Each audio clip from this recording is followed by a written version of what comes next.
comité institucional que está compuesto por los tres que estamos aquí, pero todo el trabajazo que se dieron, el comité científico, que estuvieron también viniendo, tanto los que vinieron aquí, Eduardo Chávez Molina, como Manuel Baroset, como los que no vinieron aquí, que estuvieron trabajando mucho, que también Olga estuvo por aquí, pero a posteriori, y tenemos que agradecerle a Patricia Sorribas, que también estuvo trabajando mucho en todo lo que, bueno, ya lo vieron, ¿no? Toda la organización de esta conferencia que realmente ha llevado mucho trabajo. Así que un agradecimiento súper especial a todo el trabajo y también a todo el apoyo que ha dado Cristian, que ha sido ingente. Así que muchísimas gracias a todos y a todas.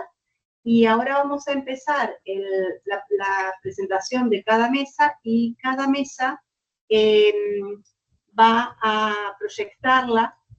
Cristian desde aquí va a ir proyectando los slides, entonces agradecemos que digan, y en el siguiente slide, ¿no? O en la siguiente diapositiva, entonces Cristian sabe que tiene que cambiar, y no hagan como hice yo, que no le dije, y entonces quedamos ahí colgados en una sola diapositiva. Entonces es importante que él sepa, y la manera de tienen que comunicárselo. Así que ahora la palabra es de Pedro. Bueno, sí, sencillamente para abrir esta primera sesión de la conferencia, donde tenemos 5 comunicaciones interesantes que van a tratar distintos aspectos relacionados con las políticas sociales, la migración y la movilidad social. Y sin más, vamos a darle la palabra a Emmanuel Baroset, que con el resto de comunicaciones van a tener 15 minutos de presentación. Vamos a hacer todas las presentaciones de forma seguida y al final el espacio que quede lo dedicaremos al debate y compartiremos, digamos, todas las inquietudes, cuestiones que se quieran suscitar. Y, por tanto, Emmanuel, empezamos con tu presentación. Gracias. Muy bien, muy buenos días. ¿Se escucha bien? Perfecto. Ya, perfecto. Muy bien, muchas gracias a todos quienes están aquí hoy día. Un saludo desde Montevideo y muchas gracias a Cristian también por estar pasando las láminas. Entonces, en estos 15 minutos voy a presentar algo que es bastante corto, diríamos, como es más el título de la canción, porque en el fondo es un año y tanto de trabajo que hemos hecho en Chile, y la ponencia entonces se titula Debates actuales desde una perspectiva comparada sobre la medición de la pobreza multidimensional como indicador compuesto.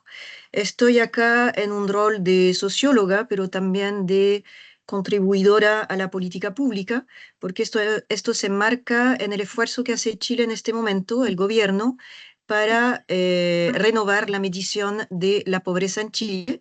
Entonces, un debate a la vez técnico, pero también académico, y tiene una relación directa con la política pública. Cristian, si puedes pasar la próxima, por favor. Gracias. Gracias. Bueno, muy brevemente, ustedes saben que tengo un eco, pero no sé de dónde viene. Ya, ahí ya no. Perfecto, gracias. Bueno, la medición de la pobreza tiene una relación directa con los temas de estratificación social, desigualdad que vemos en el INCASI, pero también tiene mucha relación con política pública nacional e internacional, en especial los objetivos de la Agenda 2030, que ya estamos a punto de llegar al 2030 para el desarrollo sostenible. Y esta agenda ha sido reactivada en muchas partes por la pandemia de COVID-19, pero también en el continente latinoamericano, por la situación por la cual pasó Argentina recientemente, por la cual está pasando, sobre un auge muy fuerte de la pobreza. Y además eso reactivó toda la discusión de cuál es el apoyo. De nuevo hay eco, no sé si es por la sala en Italia.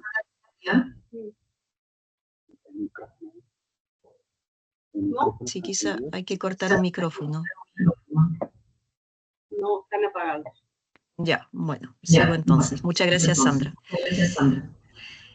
Entonces, también está todo el debate actual sobre cuánto el Estado debe apoyar para sacar a la gente de la pobreza o mantenerla fuera de la pobreza, pero también en un momento en el cual varios estados están dejando caer este sector y se están retirando de las políticas sociales. Bueno, tenemos los casos de Argentina, pero también el caso de Estados Unidos. Entonces, es también muy relevante en términos de política pública. Vamos a ver que en términos de limitaciones sobre las formas en que se miden, que son varias, la pobreza hoy en día, hay muchas limitaciones. Entonces no hay una bala de plata como para solucionar las limitaciones que enfrentamos en este momento. Y obviamente toda medición tiene que tener un correlato en políticas públicas, particularmente como lo vamos a ver, las dimensiones que se eligen para la pobreza multidimensional, porque tiene que haber mediciones de impacto posteriormente. Lámina siguiente, por favor. Entonces, como les decía, el gobierno actual de Chile decidió volver a evaluar la medición actual de la pobreza.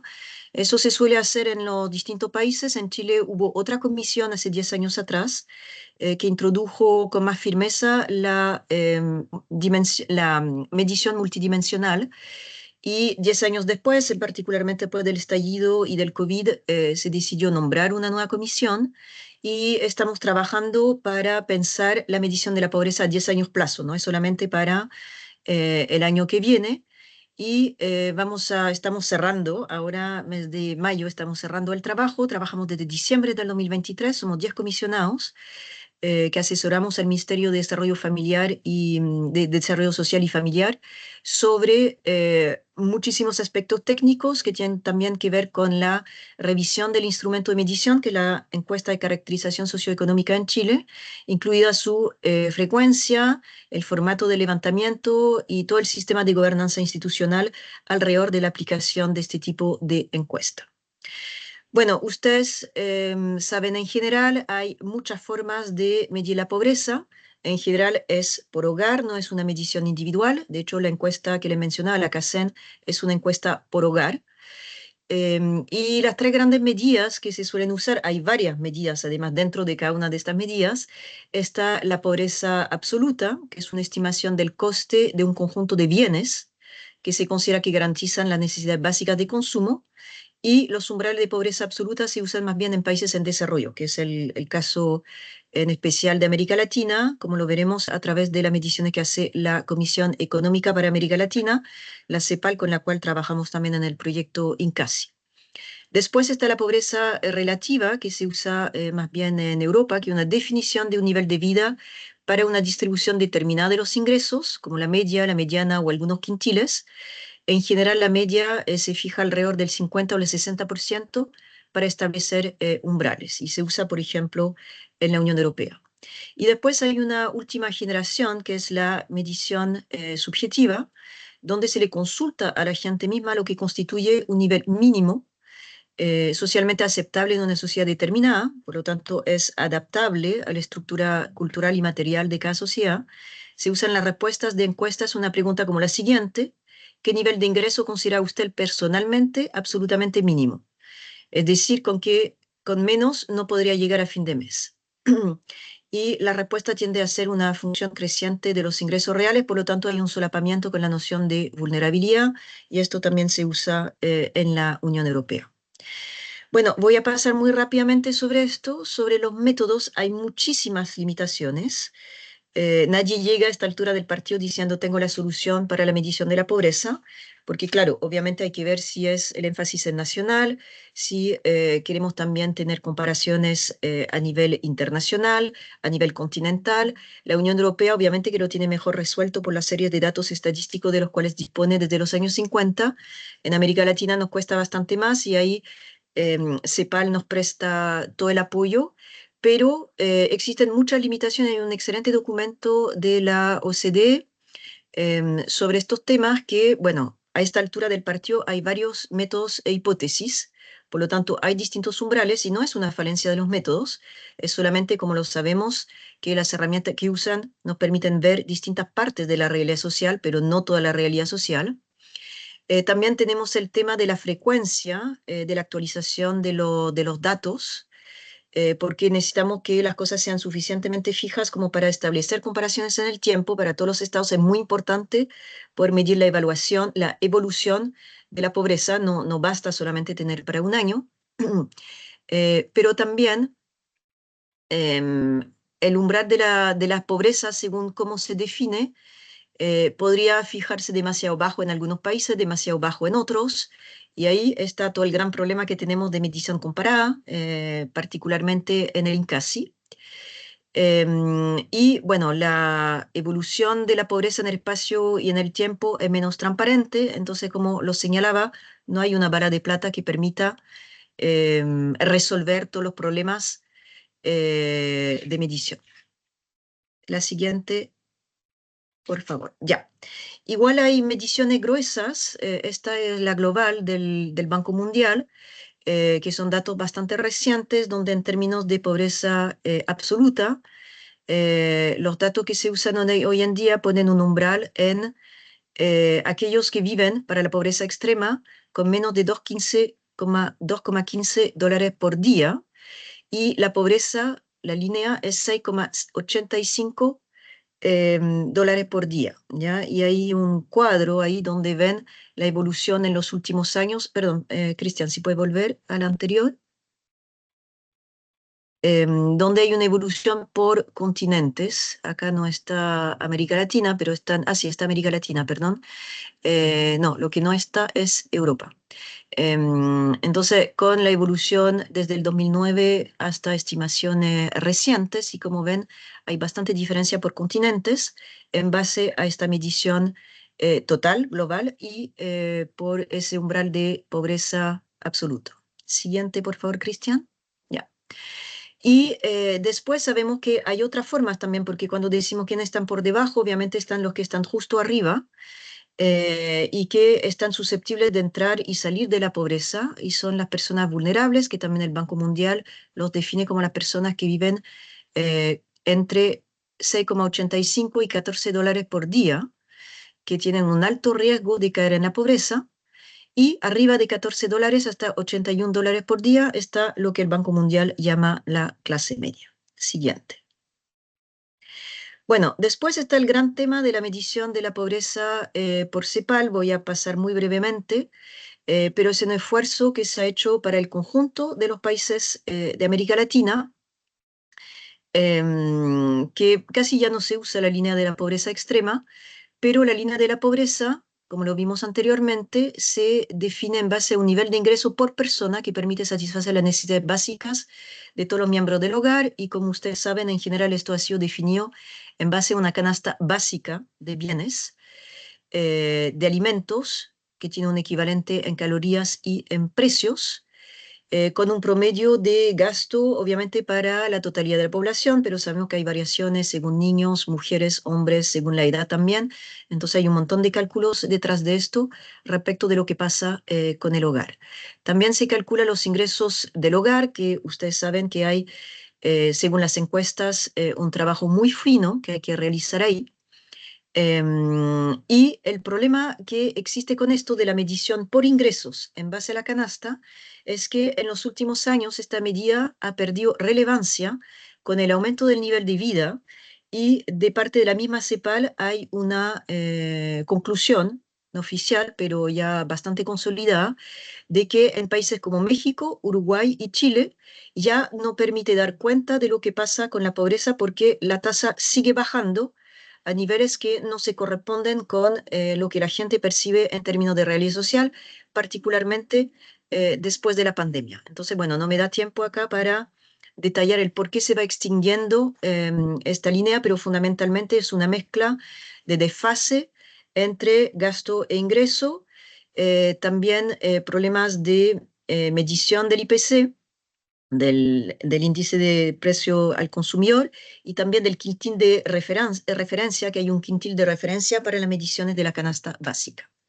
Acá, muy brevemente, la situación en América Latina, según datos de la CEPAL, sobre pobreza extrema y pobreza en general, y como ven hay concentración territorial bastante clara. La siguiente, por favor, Cristian.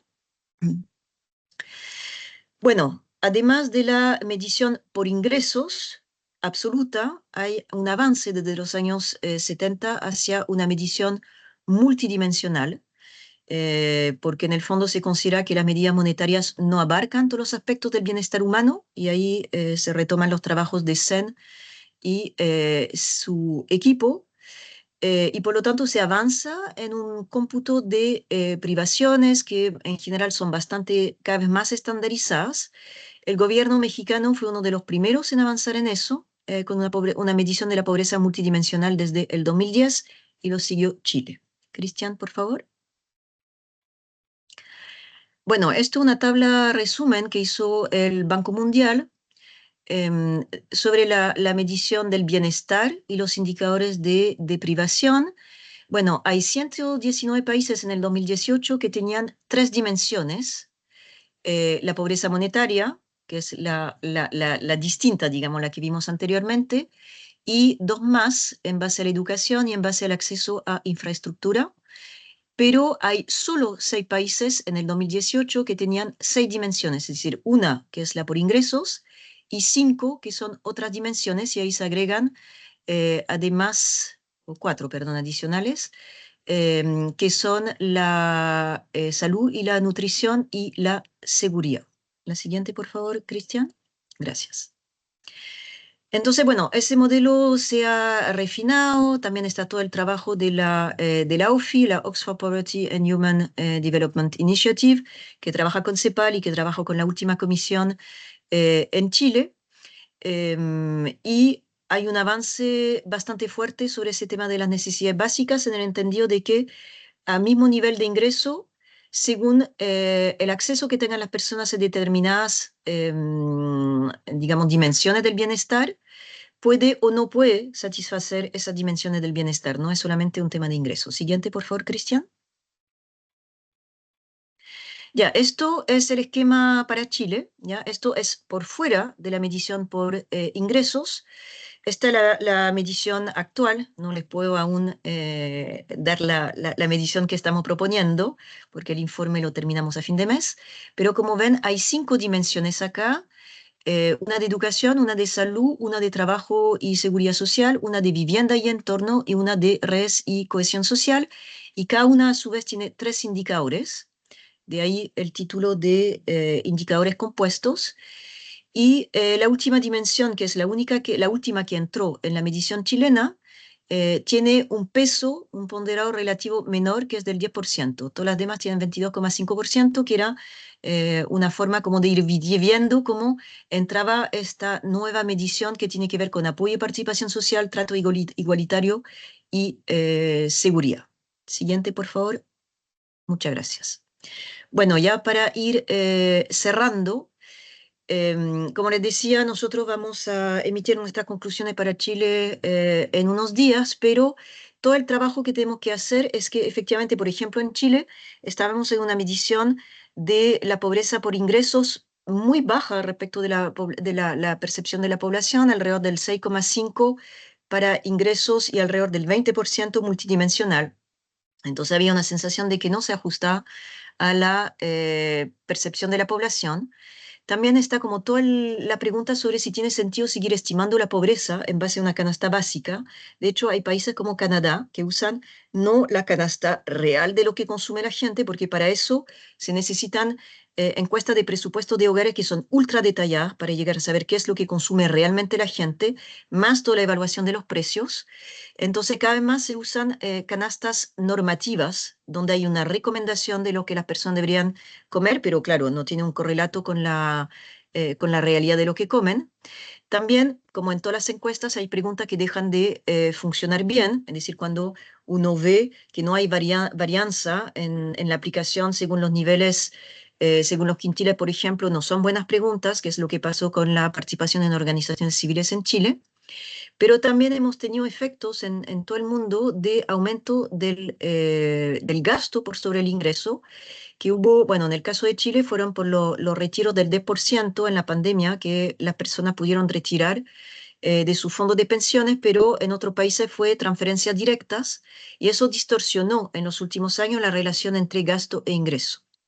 La variación de los precios ha sido pero un dolor de cabeza para hacer las estimaciones en el trabajo que hemos hecho, pero también estamos en una fase de... ¿Perdón? Un minuto. Muy bien. También la disponibilidad de datos administrativos es una gran transición que estamos haciendo en muchas de las entrevistas. También hay que tener un panel para saber quiénes entran y salen de la pobreza. Esto no lo hemos tenido en Chile desde la década del 2000. Va a ser parte de las recomendaciones que hacemos. Y también hay temas respecto del alquiler, que en el caso de Chile se imputa, y también es uno de los elementos que explica por qué bajó drásticamente la pobreza en las cifras, pero también hay si no se imputa, la pobreza sube. Y finalmente hay nuevas formas de pobreza que nosotros también en la comisión las estudiamos, como la pobreza energética, la pobreza de tiempo, pero tiene que tener un correlato en términos de datos y sobre todo en posibilidad de impacto en la política pública. Lo dejo acá y agradezco mucho su atención. Muchas gracias, Manuel. Y pasamos a la siguiente comunicación. Manuel Sánchez Reynón y María Esther del Campo García. Muchas gracias. Buenos días. Buenos días. Sí, hay retorno. ¿Ahora? ¿Ahora? Sí, ahora sí. Seguimos igual. ¿Ahora? Es que tienen que apagar ustedes el ordenador. Allá en la sala. En la sala. El micrófono. El micrófono. Ahora, ¿no? Ahora bien. Perdón, ¿eh? Bueno, buenos días. Muchísimas gracias. Gracias a la organización por organizar este meeting, este congreso. Nosotros hemos preparado la presentación en inglés, pero preferiblemente lo vamos a hacer en castellano y así, yo creo, si no se entiende, bueno, nos dicen. El título de nuestra presentación es La dimensión nativista de las propuestas de reforma de los programas sociales dirigidos a las personas inmigrantes en España y en Chile, y analizamos el caso de dos partidos políticos, el caso de Vox en España y el caso de Republicanos en Chile. Manuel va a empezar con la parte teórica del principio y luego nos vamos a repartir los casos y yo haré las conclusiones finales. Muchas gracias.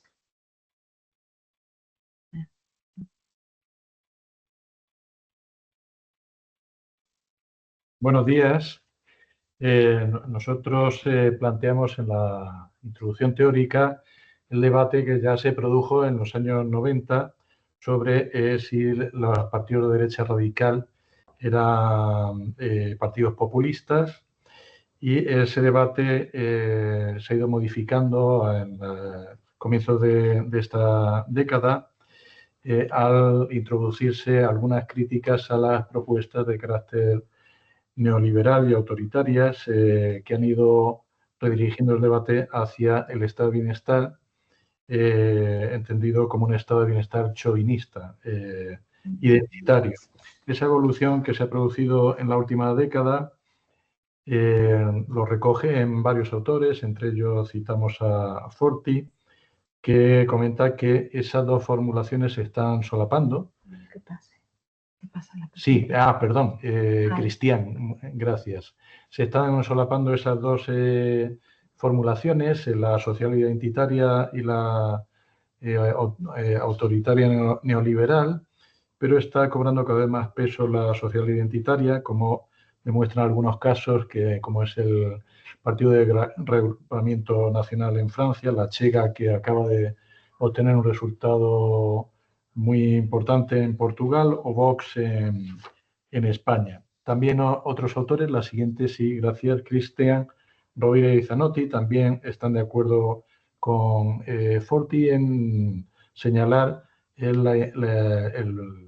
la dimensión nativista de las propuestas ideológicas y programáticas de este tipo de partidos, no solo como elemento de movilización, sino también de el crear una identidad nacional que enfrente a los nativos con los extranjeros, los inmigrantes, etcétera, en relación al acceso a los beneficios y programas sociales. Este discurso, que era populista a finales del siglo XX, ha ido modificándose, de manera que se ha centrado más en las políticas sociales de los estados de bienestar y en las reglas para acceder a esos beneficios. De manera que está otorgándole una dimensión moral al debate sobre quiénes tienen derecho y quiénes no tienen derecho a acceder a los programas sociales, que es muy antiguo este debate, de final del siglo XIX.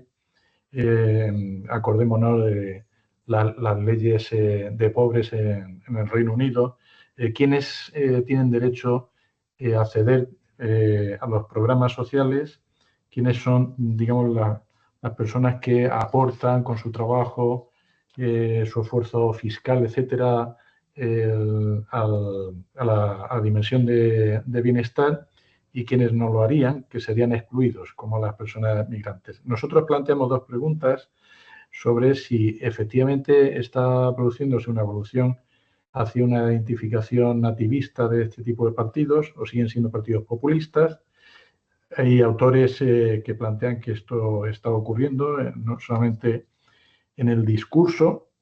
El propio Moody ya lo planteaba este debate en 2007, y no solamente se está produciendo en el discurso, sino también está pasando a las propuestas programáticas de estos partidos. La segunda pregunta que nos planteamos es si se está convirtiendo efectivamente en una parte esencial del programa de estos partidos, las propuestas, y otra serie de autores lo plantean así. En el caso de España, Zapata y Barrero, no solamente en las campañas electorales, también en el acceso a las instituciones, al Parlamento, etcétera. Y para Ridgren, por ejemplo, pues la inmigración constituye la principal amenaza para estos partidos a esa identidad nacional. Y ahora pasamos a las agendas y programas de los dos partidos. Muy bien, muchas gracias. A mí me corresponde abordar el caso de Vox, en el caso de España, para las conclusiones, porque lógicamente la presentación tan breve no nos permitía ocupar mucho espacio, pero sí quiero deciros que hemos trabajado con los programas electorales del año 2019 y del año 2023, es decir, las dos últimas elecciones generales a las que concurre el partido, y también hemos trabajado con el programa electoral que se presenta fundamentalmente en Andalucía, porque es donde el partido también alcanza un porcentaje de votos especialmente significativo. Y también hemos trabajado con algunos discursos y también con redes sociales, que en algunos casos también creemos que son importantes para entender un poco qué tipo de programa. En los dos partidos que analizamos, como sabéis, ninguno ha formado gobierno a nivel nacional. Sí que es verdad que en el caso de Vox hemos tenido la participación del partido en algunos gobiernos autonómicos y también en algunos gobiernos municipales. Entonces, bueno, este es un poco el planteamiento. Explico muy brevemente cuándo aparece Vox. Como vosotros sabéis, aparece en diciembre del año 2013 y efectivamente, diríamos, se caracteriza en un primer momento como un partido de derecha radical, ¿no? ¿Cuáles serían los factores digamos, que hacen que emerja? Pues yo identifico ahí varios. Identificamos, por una parte, las medidas de austeridad que se empiezan a implementar de acuerdo después de la crisis del 2008, pero que le corresponden esencialmente al gobierno de Mariano Rajoy. Luego una inestabilidad política que venía produciéndose ya desde el año 2011-2012. Si recuerdan ustedes, el gobierno de Rodríguez Zapatero no fue capaz de presentar unos presupuestos generales, de aprobarlos, y eso implicó, lógicamente, la convocatoria anticipada de elecciones. Los casos de corrupción en el Partido Popular, ¿no?, que se identificaron ya en ese momento. La crisis, diríamos, catalana, que se genera a partir del 2011 y que luego se va a intensificar a partir del año 2016-2017 con el tema del Estatuto de Cataluña, ¿de acuerdo? Todo ello efectivamente hace que Vox aparezca como un partido que intenta garantizar la unidad nacional, que es una de las cuestiones identitarias fundamentales. Aquí les cuento un poco que el crecimiento de Vox es un crecimiento sostenido, aunque parecería por los datos que nos encontramos con un techo electoral del partido. Es verdad que empieza con un porcentaje mínimo del 0,23%, pero en el año 2019 alcanza el 15,09%. Ahora bien, en las elecciones del 2023, pues obtiene solamente un 12,39%. Es decir, creo que podemos cifrar el techo electoral en torno, de acuerdo a un 13-15% en ese umbral. Es verdad también que las elecciones autonómicas en Andalucía, en el Parlamento de Andalucía en el 2022, realmente el crecimiento se sitúa de nuevo en ese techo electoral, ¿no? En ese umbral electoral. Por favor, Cristian, si puedes pasar, fenomenal. Aquí estamos intentando definir y contestar a una parte de las preguntas que luego vamos a llevar también a las conclusiones finales, y estamos hablando de un partido nativista, nacionalista, identitario, o estamos hablando, de acuerdo, de un partido autoritario de corte, diríamos, más de extrema derecha, ¿no? Populista. Y anticipo una parte de nuestras conclusiones, lo comentábamos Manuel y yo durante estos días, es que en los dos casos, si bien existen características populistas en los dos partidos, claramente ni republicanos ni Vox son partidos populistas en esencia, ¿de acuerdo? Nosotros sí consideramos que, por el contrario, son partidos más nativistas. Y con respecto a la segunda pregunta que formulaba Manuel, pues efectivamente no nos da la impresión, los datos de los discursos y programas que hemos analizado, lo que nos dicen es que efectivamente la cuestión migratoria se convierte en un elemento fundamental para diferenciar a los que están dentro del grupo y forman parte de la comunidad política, constituyen un sujeto político, y los que están fuera del grupo, ¿de acuerdo?, que fundamentalmente tienen que ver con la población migrante y que además reúnen características identitarias diferenciadas respecto al grupo original. Cristian, si puedes pasar, por favor. De todas maneras, y esto es muy interesante, yo creo que hay que seguir trabajando en esta dirección porque los numerosos estudios, aunque tienen una perspectiva muy, diríamos, de estudios electorales, de comportamiento electoral o estudios discursivos, no tanto sociológicos, por decirlo así, que es nuestra perspectiva, lo que nos vienen a decir es que si bien es verdad que aparecen este tipo de narrativas identitarias y nativistas, ¿no?, cuando están hablando de los programas sociales, también es cierto que quizás no están diríamos, en el porcentaje que cabría esperar de un partido populista, de un partido identitario. Si puedes pasar también, Cristian, porque quiero muy brevemente contaros, establecemos como 4 argumentos, ¿no?, en torno a estas políticas respecto a la población migrante. La migración es un peligro, ¿de acuerdo?, y la vinculan con la delincuencia y con el crimen. Ahí por ejemplo, este tuit de Macarena Olona está tomado de las elecciones al Parlamento andaluz. En el segundo, lógicamente, se intenta diferenciar entre los migrantes legales y los ilegales, y de alguna manera lo que se dice es que hay que reducir los derechos o el reconocimiento de derechos para aquellos que son fundamentalmente población inmigrante ilegal, y ahí se establecen una serie de medidas, por ejemplo, que están en los programas electorales, ¿de acuerdo?, pues desde deportar a los inmigrantes ilegales, como establecer vallas en Ceuta y Melilla, bueno, hay una serie de medidas importantes. El tercero es el elemento que se menciona siempre del peligro de un efecto llamada, ¿de acuerdo? La idea de que estamos asistiendo a un proceso de invasión por parte de la población migrante, y esto está presente, ¿no?, en los programas electorales, y yo os diría en todos los discursos de Vox. Y luego hay una cuestión que parece menos evidente, pero que es muy importante, que tiene que ver además con la política de desinformación que permanentemente utiliza el partido, y es el tema del racismo, que está presente, ¿de acuerdo?, tanto en los programas, o que se deriva un poco de las argumentaciones que existen en los programas. En todo caso, lógicamente, nosotros nos preguntamos hasta qué punto este discurso antiinmigratorio, ¿de acuerdo?, ocupa un lugar central.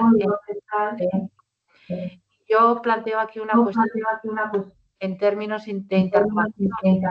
Hay algunos estudios que nos dicen que ocupa un papel, pero no es tan determinante como pensábamos. Por favor, Cristian, vamos con explicar. Que se escucha. Sí, te decía que 2 minutos. Pues termina. ¿Cuánto? Un minuto. 2 minutos, pero por favor, si se puede quitar el retorno, es que se oye muchísimo. Gracias. Gracias. La segunda parte está dedicada a las propuestas programáticas del Partido Republicano, fundado en 2019, pero en torno a la figura de José Antonio Cast, que había dejado la Unión Demócrata Independiente en 2016 y adquiere una gran relevancia después del estallido social en Chile en 2019. El Partido Republicano se destaca porque es el único que se pone en contra, se sitúa en contra de este acuerdo transversal. Va a las elecciones presidenciales de 2021 fuera candidatura de Chile Vamos y contra todo pronóstico adquiere la primera posición la primera vuelta, pero luego en la segunda vuelta pierde las elecciones. Se sitúa en contra de la propuesta constituyente de constitución del plebiscito de salida 2022, la capitaliza, de ahí sus grandes resultados de consejeros regionales, también del Consejo Constitucional 2023, y ahí pierde, precisamente se pone, lidera la propuesta constitucional y los resultados son contrarios, pero las municipales de 2024 tiene buenos resultados y ahora yo lo pongo en contexto de las presidenciales de este año, donde, según la encuesta CEP recién publicada, se sitúa en segundo lugar después de la candidata de Chile Vamos, Evelyn Matei, con un 11%. Las principales propuestas de este partido, bueno, pues en relación a la inmigración, es el plan escudo de fronteras y este plan lo presentó en marzo de este año y básicamente con unas medidas que son de cierre estricto de las fronteras, con vallas, etcétera, en el despliegue de una fuerza conjunta de carabineros y el ejército para retener y expulsar a las personas migrantes ilegales, creación de campos de internamiento, medidas de sanciones contra cualquiera que contrate con personas en situación irregular, bloqueo de remesas y exclusión automática de los programas sociales y de bienestar. Todas esas propuestas, acompañadas por una campaña de movilización con la consulta nacional que ha lanzado el Partido Republicano en abril, Habla Chile, sobre tema migratorio y ahora en mayo sobre seguridad. El problema de seguridad lo vinculan directamente a la inmigración por los elevados, supuestamente el incremento de índice de delincuencia en Chile relacionados con la mayor presencia de migración. En el contexto es la migración venezolana, haitiana básicamente y colombiana. Y bueno, pues estas propuestas se han extendido al resto de partidos, lo que llamaban y otros autores el nacionalpopulismo ligero, y han permeado también el mensaje de Evelyn Matei, de Chile Vamos, e incluso hasta la propia candidata Toa de Socialismo Democrático, con lo cual está permeando la agenda de otros partidos en Chile. Y ya las conclusiones. Bueno, una conclusión y cerramos porque si no nos pasamos. Creemos que podemos de alguna manera argumentar, de acuerdo, que efectivamente nos encontramos con propuestas de políticas públicas, de políticas sociales por parte de los dos partidos de carácter nativista, con una fortaleza identitaria muy fuerte, es decir, con con una identidad, ¿no? Nacional, no sería lo único, pero creemos que tenemos que seguir trabajando en la agenda para intentar ver si efectivamente estos componentes son estructurales o son contingentes. ¿De acuerdo? Ese es un poco el planteamiento final. Nosotros nos cuesta mucho, como he dicho antes, decir que son dos partidos, identificar estos dos partidos como populistas, porque no lo son, por razones distintas en los dos casos, pero efectivamente creemos que sí que comparten, sobre todo desde el punto de vista de agenda política, ¿de acuerdo? Programas electorales, ese componente, ¿de acuerdo?, de una política social nativista. Nada más, muchísimas gracias y perdón por habernos pasado un poquito en el tiempo. Gracias. Bien, entonces pasamos a la siguiente comunicación por parte de Anita. In silencio. Yes, thank you very much. And do I have my slides? One second. Un second.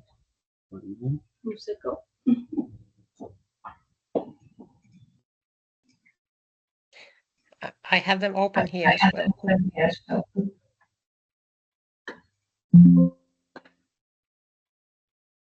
Okay, thank you very much. And now it's coming in double. Micrófono. Tenéis que cerrar el micrófono de sala. Sí, otra vez. Yeah, thank you very much. Okay, well, it's actually very much, my talk will be connected very much to especially to the latter part or latter example of the previous presentation. Well, I will speak about undocumented migrants' access to social rights in a dismantling welfare state, but I wanted to start this presentation by saying that migrant irregularity is a politically heated topic and addressed as one of the major concerns of our time in most member states in the EU, in the European Union as well as globally. And we again heard of such measures proposed by a political party in Chile. Well, the concern over migrant irregularity applies to states who would need to know who reside on their territory, more or less long term. And this quest is often referred to under the framework of security concerns, so national security, where the unknown is framed as a threat. Well, however, having a clearer idea of numbers and social profiles of people present in the long term is necessary also to design public policies that correspond to actual population who live on the territory. And even more urgently than to policymakers, this concern is obviously a very burning one to those who are living in undocumented condition in irregularity. Please don't change the slide yet.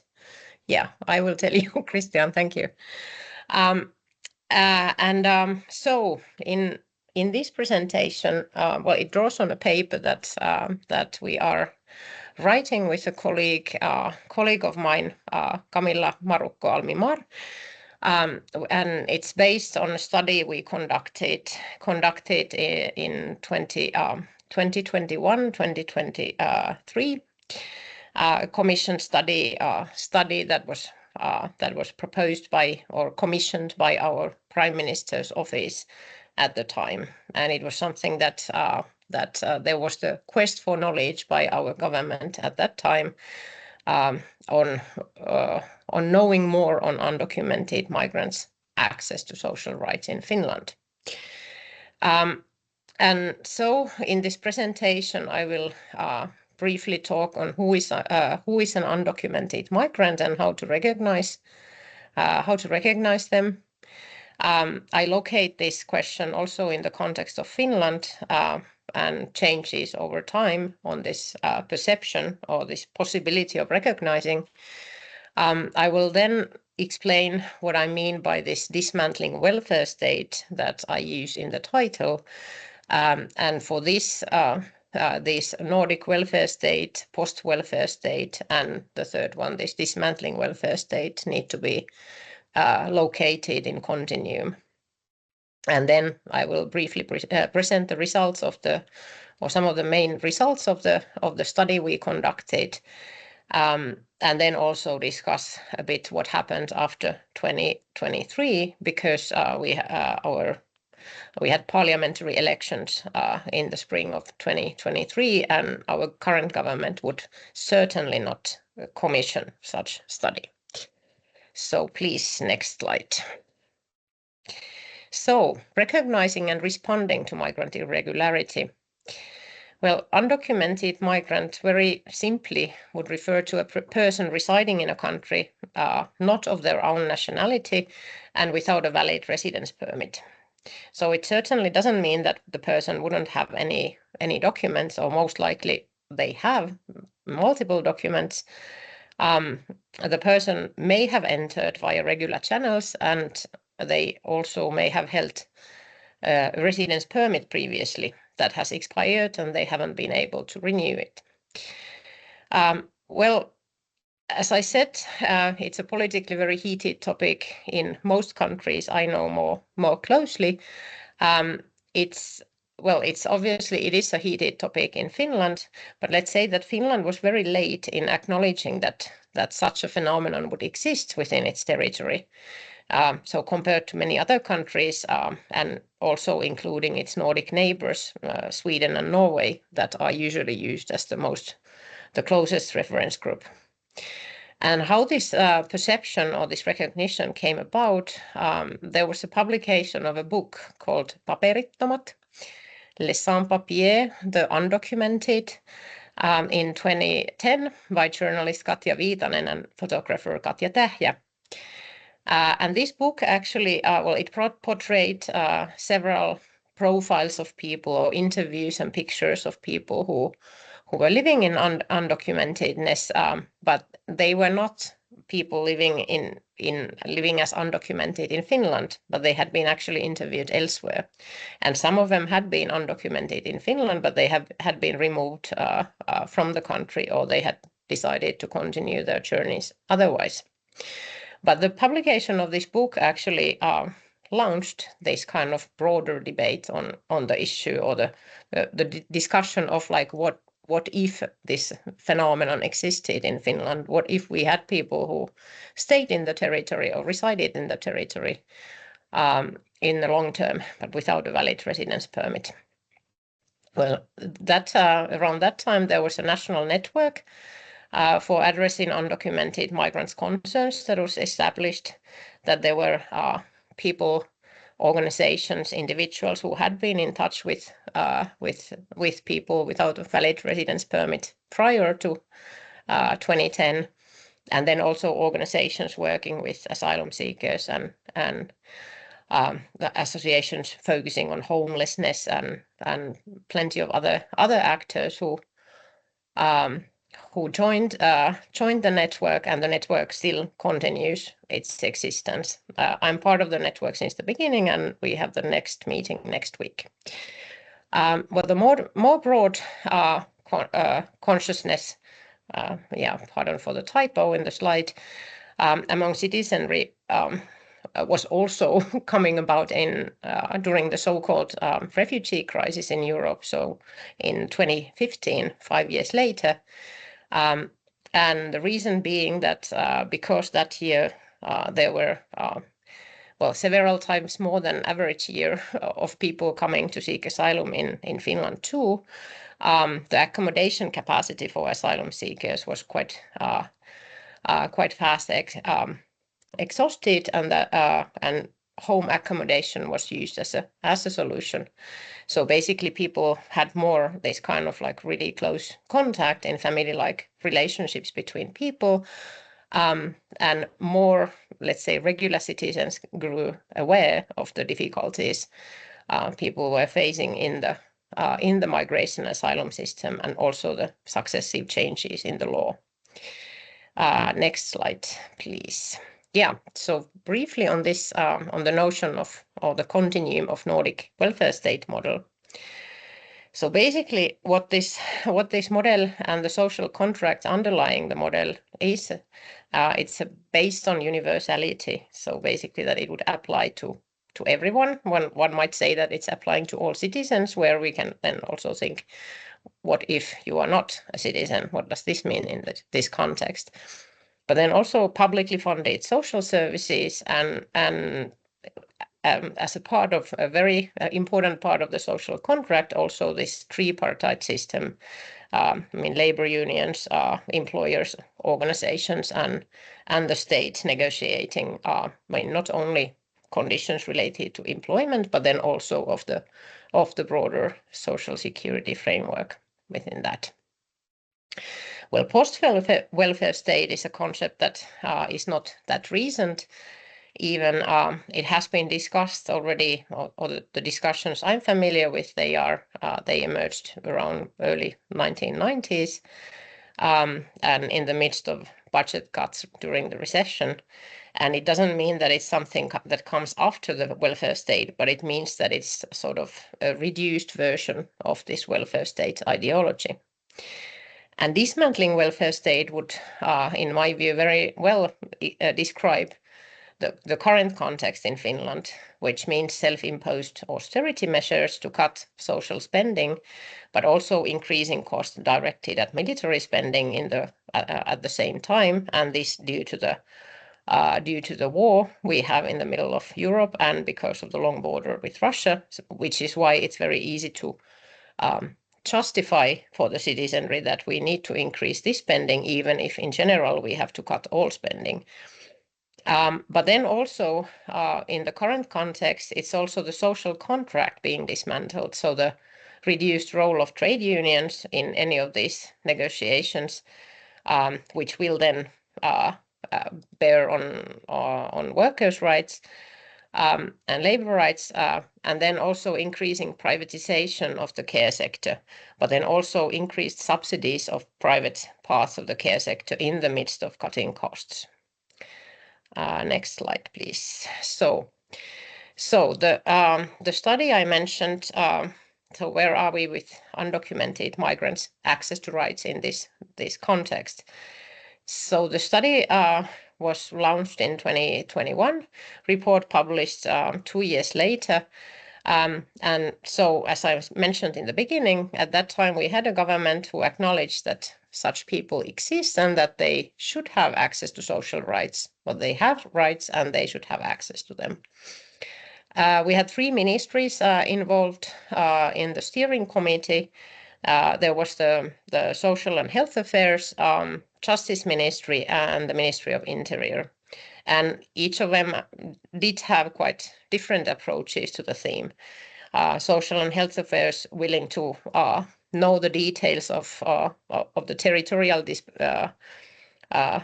differences among social provision, especially the formal one, but then also also to have this for giving regulations for the social services concerns, like what kinds of ministerial guidance would be needed. Well, then we had Justice Ministry that was mainly focusing on victims of human trafficking or potential victims of human trafficking and recognition of such people, and then Interior Ministry with the production of illegality, let's say, and with them we had the most difficult discussions of like whether we are actually talking about the same thing and why these people end up in such situation. And so it translated into the framing of the study, well, some of the questions they wanted answers for, but then especially on what could be reported. Well, there were many outcomes and many results and many recommendations that came out that we produced, but uneven access to rights in different parts of the country was one of the very central ones. And the other one, uneven understanding of who these people might be and what rights they might have. So there was very disparate understanding among professionals in different municipalities, not necessarily like distinguishable by different regions of the country, but also between different municipalities who are entitled to which services and all that. and I wrote a short policy brief that came out in this in the INCASY. Yeah, I noted 2 minutes. Yeah, on the production of illegality on the basis of this study for the INCASY policy brief series. So if anyone is interested, please have a look. But then very briefly on this post-2023 context. So we had the parliamentary elections in 23, and there were many. Well, let's say that the whole government shifted from the more left-wing centrist to very right-wing conservative, right-wing extreme right. And as you can imagine, this whole undocumented migration issue became one of the very heated topics, especially for the extreme right party, very migration critical, as they used to call themselves. Nowadays, they are outright racist. I'm sorry, so basically, they have been very busily producing legislative changes and legislative proposals with very short time for commenting by any professionals and civil society organizations, academics, and all that. So they are supposedly following this kind of logic of participatory policymaking, but then they are not really interested in what might be coming out, but they are more interested in pushing these reforms through. Well, what does this mean for people living in irregularity or potential undocumented migrants in the country? Is that because of many of the changes in migration law, the number of concerned is likely to increase, and together with other cuts or this dismantling welfare state for anyone, they would be likely to have less access to rights than before again. And the final slide. Kiitos. And because I love to use my own language sometimes, so I'm saying it in Finnish here. Yeah, and then there is a long list of references, but I didn't insert them in the presentation. But on these different types of topics. Yeah. Thank you. Gracias, Anita. Y pasamos a la siguiente comunicación de Olga Salido. Muy bien. Buenas tardes, ¿me escucháis? Sí. Sí. Vale, no sé si está mi presentación por ahí. Un momento. Un minuto y medio más. Vale, bueno, voy empezando, ¿vale? Quería agradecer a los... Es que se oye con eco todo el tiempo. Voy. Perfecto, muchísimas gracias. Nada, en primer lugar, agradecer la organización de la conferencia, también un saludo cariñoso.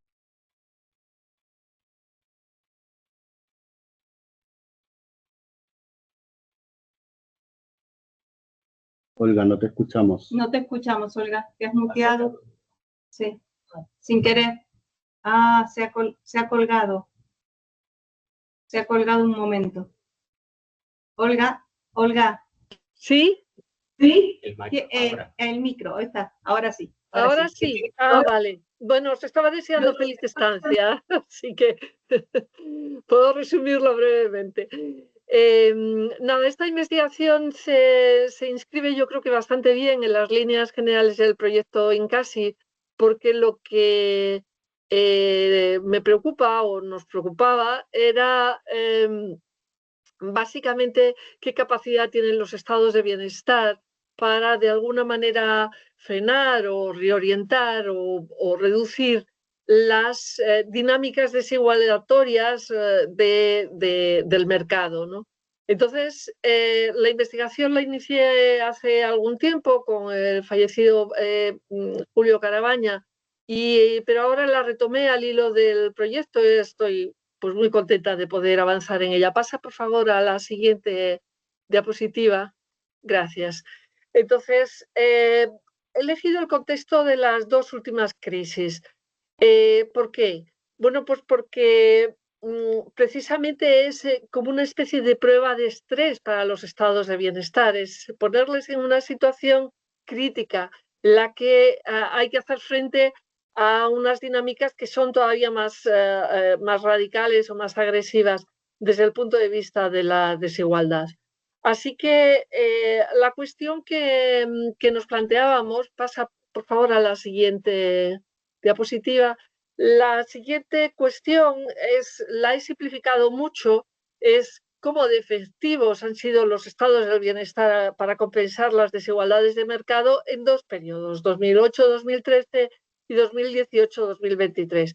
Digo que la he simplificado porque detrás de ella está en realidad una cuestión bastante importante sobre... Yo por lo menos no veo la diapositiva, bueno, no lo sé. Una cuestión bastante importante que tiene una trayectoria en la literatura sobre la importancia de distintos modelos de estado del bienestar. Aquí viene la paradoja de la redistribución de Corpi y Palme, que ha dado pues, bastantes vueltas a lo largo del tiempo, pero parece que todavía está coleando. Básicamente lo que ellos planteaban era, hay una paradoja porque por una parte las políticas, digamos, orientadas específicamente a colectivos, targeted, parece que son más efectivas en la reducción de la pobreza, pero al mismo tiempo las políticas universalistas pueden generar coaliciones más amplias que, por lo tanto, den lugar a políticas, digamos, pues más generosas para el conjunto de la población. Es algo más complejo que esto, porque claro, es también la cuestión de si se mete a las clases medias o no, qué impacto tiene esto sobre el apoyo en la opinión pública al estado del bienestar, etcétera. Pero digamos que yo he laminado la cuestión de una manera que pueda ir paso a paso. En este primer paso, simplemente lo que hago es calcular, examinar cómo ha variado el índice de Gini a lo largo de estos dos periodos, el inicio y el final de cada uno de estos dos periodos. Sí, los objetivos, por lo tanto, son evaluar la efectividad de distintos modelos de protección social, con particular atención a su capacidad redistributiva bajo estrés económico, e intentar sacar algunas implicaciones de política, especialmente en general para todos los estados, pero con el foco también puesto en los países del sur de Europa. Pasa, por favor. La siguiente diapositiva. Pasa, por favor, a la siguiente. Gracias. Nada, es muy sencillo, simplemente que utilizamos los microdatos de la encuesta de USIL y Euromod, y entonces voy con la primera cuestión. Pasa a la siguiente diapositiva, por favor. Todos sabemos que ha habido un impacto muy fuerte en la primera, me voy primero con la gran recesión, un impacto muy fuerte sobre la renta. Este gráfico compara la renta bruta y la renta neta. Bruta es antes de impuestos y antes de transferencias del Estado. Este impacto llegó a ser casi del 40% en algunos países, concretamente en Grecia, pero vemos que también fue muy importante en los países del sur. Pasa, por favor. Esto nos pasa, por favor. Gracias. Esto nos hace ver que efectivamente el Estado jugó un papel, sin embargo, no fue capaz de mitigar toda la desigualdad. Pasa, por favor. Este gráfico, al siguiente gráfico, por favor. Gracias. En este se comparan los índices de Gini antes y después de transferencias. Básicamente lo que encontramos es que bueno, la desigualdad en términos de renta bruta era muy alta, pero bajó relativamente en los distintos países. Fue, podríamos decir, parcialmente mitigada, ¿vale? Pero en algunos países incluso era mayor la desigualdad de la renta neta que de la bruta. Así que ese papel no fue suficiente. Pasa a la siguiente. Voy a intentar ir un poco más rápido, ¿vale? Así que si vamos por países, al anterior, por favor. Gracias. Al anterior, por favor. Vale, gracias. Si vemos por países, lo que encontramos es que hay algunos países que fueron más efectivos que otros. Los países nórdicos, pero también Bélgica y Países Bajos fueron más efectivos. También Portugal en aquel momento. Irlanda y España pues destacan como los países que tuvieron, vamos a decir, la peor puntuación. Ahora sí, por favor, pasa al siguiente. Si el gráfico, si los datos anteriores nos permitían de alguna manera ver cuánto aumentó o disminuyó la desigualdad durante la gran recesión, en este gráfico lo que tenemos es una especie de visión estructural de cómo cambiaron las cosas. Podríamos decir que hay 4 cuadrantes. El primero, el de arriba a la izquierda, ese afortunadamente está vacío, porque implicaría que los países tuvieron baja desigualdad de mercado y alta disponible, y eso afortunadamente no ocurrió. El cuadrante de la derecha, donde están los países del sur, más Irlanda, particularmente en 2013, ahí lo que tenemos es alta desigualdad en ambos casos, antes y después de los impuestos. En el cuadrante de la derecha abajo tenemos alta desigualdad de mercado y baja desigualdad después de impuestos y transferencias, y en el cuadrante inferior izquierdo lo que tenemos son los países que, digamos, tienen la menor desigualdad tanto en términos de mercado como en términos de renta disponible. Por lo tanto, lo que nosotros vemos aquí es que hay algunos países, no cambies de diapositiva, voy a hacer el comentario y dejas el gráfico, ¿vale? Entonces, hay algunos países que, bueno, pues tienen mayor capacidad, ¿vale? En general son los modelos de estado de bienestar universalistas. Los países de la Europa Central contuvieron el aumento de la desigualdad con modestas reducciones, y los países que tienen modelos duales o modelos orientados, entre los que están los países del sur, pero también Reino Unido y Irlanda, lo que muestran son desigualdades importantes, una debilidad estructural a la hora de poder lidiar con estas situaciones de estrés. ¿Vale? Respecto al periodo 2018-2023, si puedes pasar hasta esa diapositiva, por favor. Más. La siguiente. Gracias. La siguiente, por favor. Aquí directamente he puesto también el gráfico con los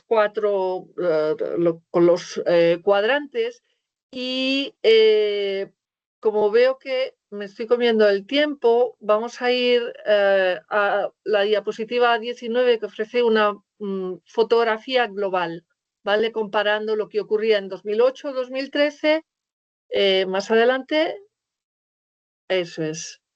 Perfecto. ¿Vale? ¿Qué es lo que nosotros encontramos comparando estas 4 fotografías? Lo que se ve básicamente es que entre 2008 y 2013 los países del sur, sobre todo, empeoraron. En el otro contexto, el otro periodo, obviamente, todos conocemos que las estrategias de política fueron radicalmente distintas.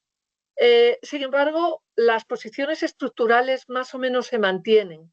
Podríamos decir que lo que ocurrió es que hubo una ligera mejora en la desigualdad de renta disponible, lo cual especialmente en los países del sur es donde se ve esa mejora comparando con 2018, lo cual quiere decir que los mecanismos, los estabilizadores automáticos y también las políticas ad hoc que se habilitaron para luchar contra esas situaciones de crisis, en este caso la crisis del COVID, fueron relativamente efectivos.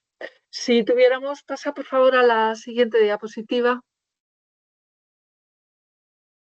Si tuviéramos que hacer un balance, yo creo que se reflejan bastante bien los 4 grandes modelos de estado del bienestar en cuanto a su comportamiento, la capacidad redistributiva a lo largo de las 2 crisis. Y lo que resulta especialmente preocupante es que los países del sur de Europa siguen estancados, es decir, se producen algunas variaciones, algunos países van arriba o abajo dentro del contexto de la Unión Europea, pero los países del sur, junto con los anglosajones, siguen siendo los que están a la cabeza y los que tienen una capacidad más reducida más limitada de reducción de la desigualdad. Pasa a la siguiente, por favor, y ya son las conclusiones. Hemos visto que hay, bueno, yo diría que la conclusión principal, que ya he anticipado, es que hay pues una persistente incapacidad por parte de los países del sur de pues abordar esas situaciones, 2 minutos, gracias, abordar esas situaciones de estrés, lo cual quiere decir que hay por debajo una debilidad que habría que afrontar de alguna manera. Hay además una cierta transformación hacia el cuadrante inferior derecho, que implica que hay muchos países que, bueno, pues durante la última crisis se manejaron más o menos para reducir, para contener esa desigualdad, y podría ser interpretado como una mejora en la capacidad institucional. Lo que pasa es que al ser un momento excepcional en términos de la crisis del COVID, lo que supuso como una crisis global, es muy difícil extraer conclusiones a este respecto. Y la última diapositiva. Gracias. Simplemente las recomendaciones de política. Lo que parece claro es que la paradoja de Corpi se cumple, funcionan mejor los modelos universalistas. Por lo tanto, si hubiera que hacer alguna recomendación de política, es el estado del bienestar no está muerto. A pesar de todos los embates y las reducciones presupuestarias, como nos ha contado Anita, precisamente en un estado como el finés. Y hay que seguir invirtiendo, digamos, para reforzar, y quedan todavía mucho por investigar respecto a las dinámicas propias de los países del sur de Europa, porque esto no lo he comentado por la falta de tiempo, pero hay diferencias significativas en los comportamientos, por ejemplo, de Portugal y también de España y de Italia, y Grecia ya es un caso aparte. Supongo que es el resultado, la evidencia de lo que pasa cuando se vuela premeditadamente la arquitectura de bienestar de un país y la economía de un país, como se hizo con Grecia durante la Gran Recesión. Y nada más, muchas gracias. Gracias, Olga. Y pasamos finalmente a la quinta comunicación de esta primera sesión, que presentan Pablo Day y Sandra Fachelli en Italia.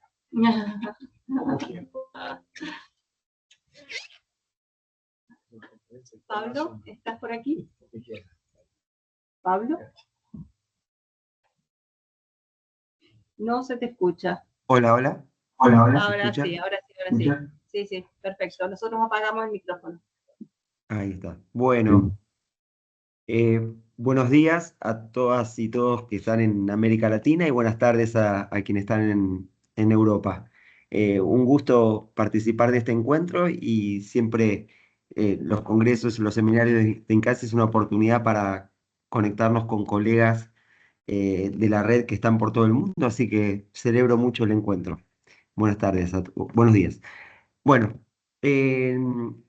El trabajo que vamos a presentar se llama Persistent Inequality or Changing Class Barriers, The Pattern of Intergenerational Class Mobility in Buenos Aires, Argentina, in Historical Perspective.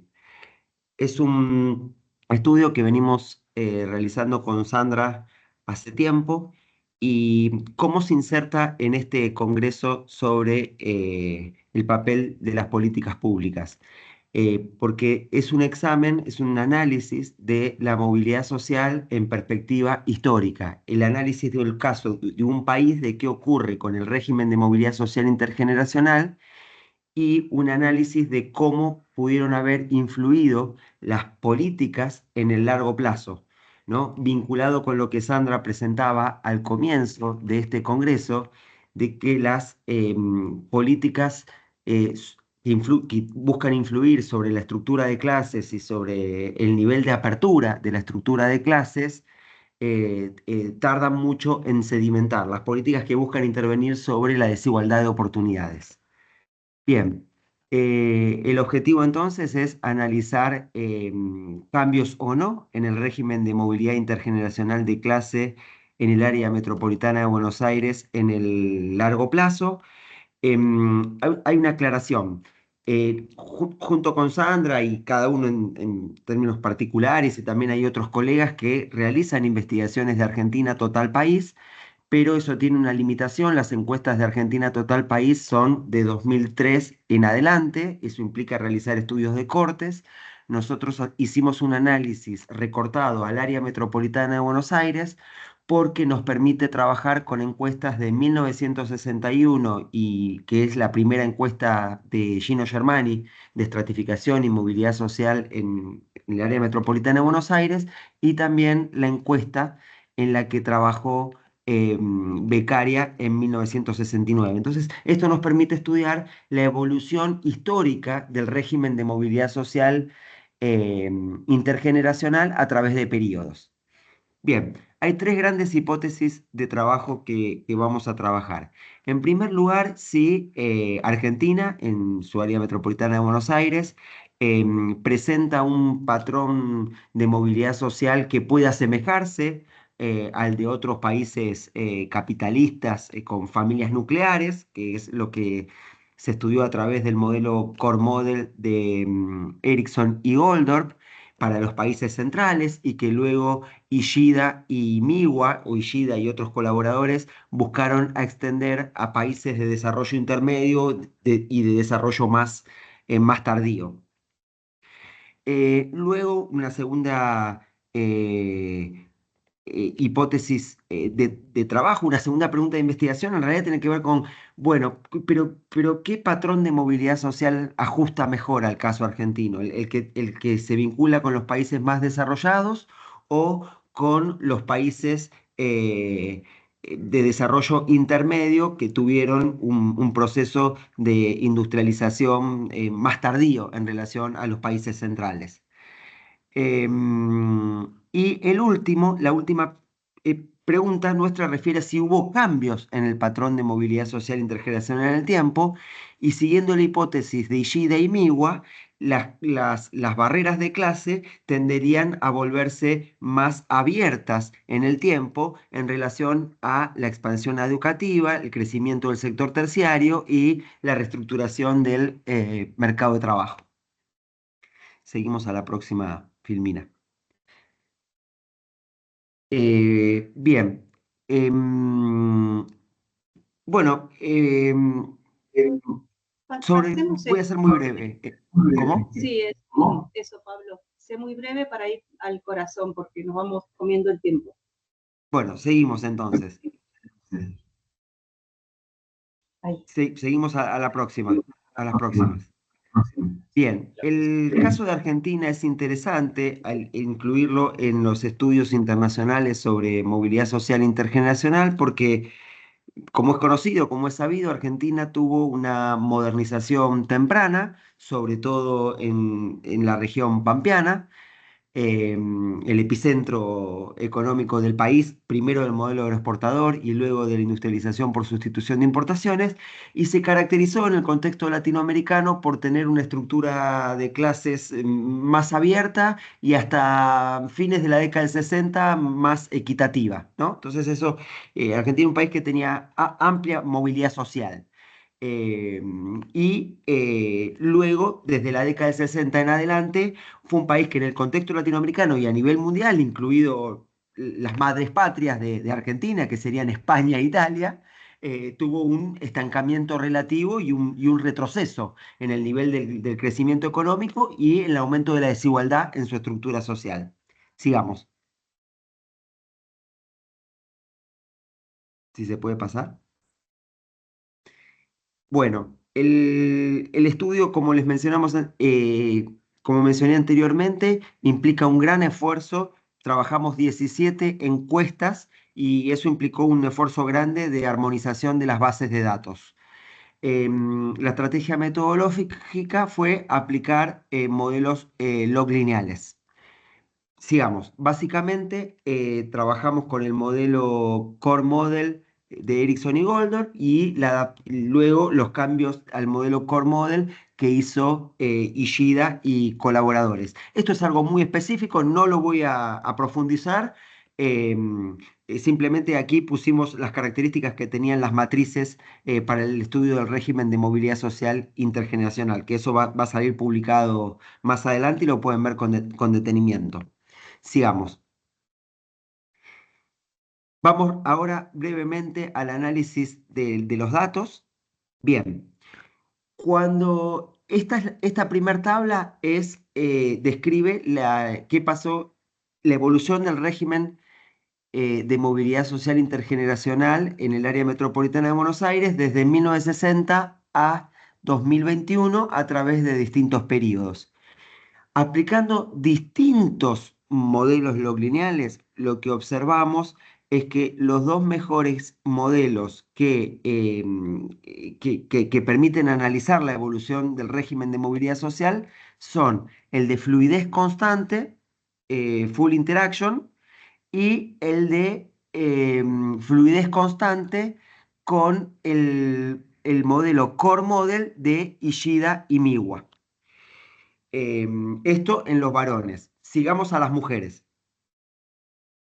Vayamos al próximo cuadro. En las mujeres, definitivamente el mejor modelo que ajusta los datos es el de fluidez constante, es decir, de desigualdad constante en la estructura de clases y en las barreras de clase, a través del modelo Core Model de Ishida y Miwa. Vamos a la próxima y ya nos vamos acercando hacia las políticas públicas. Vamos a la próxima, que tiene que ver con las hipótesis. A la próxima. Sigamos. Bueno, en esta. Bien, voy a las hipótesis. Bien. En relación a la primera hipótesis, nosotros lo que observamos es que tanto el modelo de Ericsson y Goldor, Core Model, como los cambios que introduce Ishida y Miwa, ajustan los datos para Argentina en el largo plazo. Mejor la adaptación que hacen Ishida y Miwa pensada para los países de desarrollo tardío, de desarrollo intermedio. Entonces, el régimen de movilidad social del área metropolitana de Buenos Aires está mejor representado por el modelo que analiza sociedades de desarrollo intermedio. Mejor que el de Ericsson y Goldor, que estaba pensado para los países centrales. Y luego, la hipótesis que tiene que ver con la evolución en el largo plazo, lo que muestra es que no hay un debilitamiento de las fronteras de clase en el largo plazo. No hubo no hubo un aumento de la fluidez social, ni hubo ningún tipo de reducción del peso de las barreras de clase para la movilidad ascendente vertical, tanto de corta como de larga distancia. Sigamos. Y vamos al punto final, que es la implicancia de las políticas públicas en el largo plazo. Si podemos ir a la próxima. Bien. ¿Qué es lo que muestra el caso argentino? En relación al análisis de resultados que presentamos aquí y un estudio previo que hicimos junto con Raúl Jorrat, Sandra Facelli y Manuel Ribeiro, en el que también se muestra que la expansión educativa en Argentina en el largo plazo fue más moderada o escasa, más bien muy escasa en la comparación internacional. Entonces, la educación no contribuyó a aumentar la fluidez social en Argentina. La educación tiene 3 vías para generar una apertura de la estructura de clases para aumentar la fluidez. Una es a través del efecto expansión educativa, otra es a través del efecto ecualización, que es que los hijos e hijas de padres de clase obrera tengan mayores posibilidades, reduzcan la brecha de desigualdad en recibirse del sistema universitario, y que aprovechando las credenciales del nivel universitario puedan obtener mejores ocupaciones, y el efecto atenuación vía el efecto composicional que estudiaron Haut y Ballet, que es que si el país aumenta considerablemente el porcentaje de graduados universitarios, entre los graduados universitarios pesa menos el origen de clase y por lo tanto eso generaría una fluidez en la estructura de clases. En la Argentina no se observa ninguno de los 3 mecanismos por los cuales la educación podría contribuir a un aumento de la fluidez social. Por último, vamos a la última filmina. Creo que vengo bien con el tiempo, pero vamos a la última, si es posible. Las 2 últimas filminas, perdón. La que sigue. Bien. Hay varios autores que plantean, como señaló Sandra al comienzo, si podemos ir al anterior, que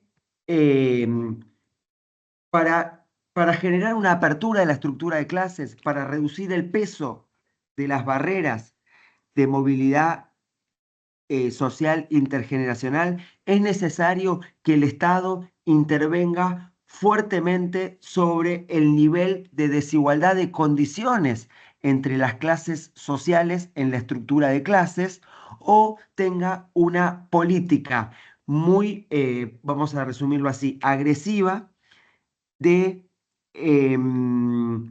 expansión educativa y de reformas que permitan mejorar sustancialmente la graduación de personas que provienen de hogares de clase trabajadora.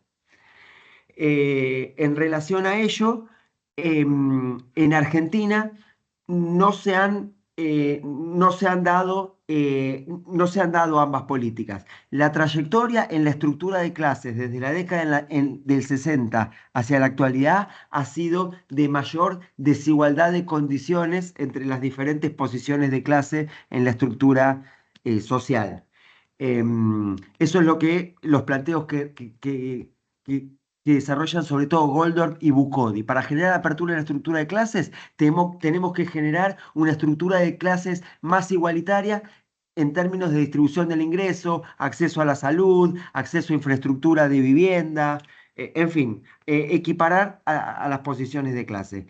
Y en términos de Brin, Haut y otros autores como Grassky y Brandt y Xi, que ponen énfasis en lo educativo, observamos que en Argentina la expansión educativa fue limitada y tampoco hubo reformas muy orientadas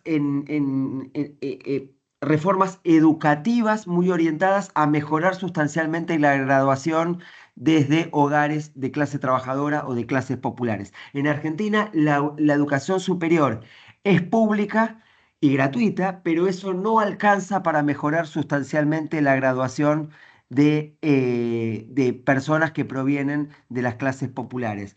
Hay un estudio de Facelli, Molina D'Arteano y Torrens Vila que lo demuestra, y también un estudio que hemos hecho con Paula Boniolo y Sebastián Lemos. Bueno, por último, esta última filmina que voy a presentar es un intento de tipología en el que estamos trabajando con Sandra. Esta es una primer versión preliminar, no está terminada, es parte de un trabajo en elaboración, pero aquí intentamos vincular dos dimensiones que influyen sobre el nivel de apertura de la estructura de clases o el nivel de fluidez en la estructura social. Por un lado, la expansión educativa, y por el otro lado, el nivel de desigualdad de condiciones, el nivel de desigualdad de bienestar en la estructura de clases. ¿En dónde estaría Argentina en esta tipología? Argentina estaría en el cuadrante inferior derecho, en el que la trayectoria, la evolución de la desigualdad en la estructura de clases ha sido hacia la ampliación de la desigualdad en la estructura de clases, algo similar a lo que ocurrió en los países del ex bloque soviético, en donde la transición desde el socialismo real hacia economías de mercado muy marcadas generaron un aumento muy importante de la desigualdad. Tampoco en Argentina hubo una expansión educativa muy importante. Más bien fue de moderada a escasa la expansión educativa. Dentro de Europa, un país que ha tenido escasa expansión educativa ha sido Italia. Lo hemos visto en un trabajo reciente junto con Paula Boniolo y Renata Semenza y Sartri de Italia. En Chile la expansión educativa ha sido mayor que en Argentina, pero también se trata de una estructura de clases muy desigual. En esos países se observa más bien desigualdad constante, no ha habido apertura de la estructura de clases, y otros países que conocemos que han tenido un aumento de la fluidez social ha sido, por ejemplo, España, Brasil, Francia, y estoy terminando, en ellos, bueno, bueno, la educación, no había visto eso, no había visto, la educación jugó un papel muy importante en la expansión educativa. Con eso termino. Muchas gracias. No había visto. Gracias. Bueno, aprovechamos también para decirle a Antonio que lo vemos, que hemos recibido su mensaje. Gracias por estar ahí. Y tras las 5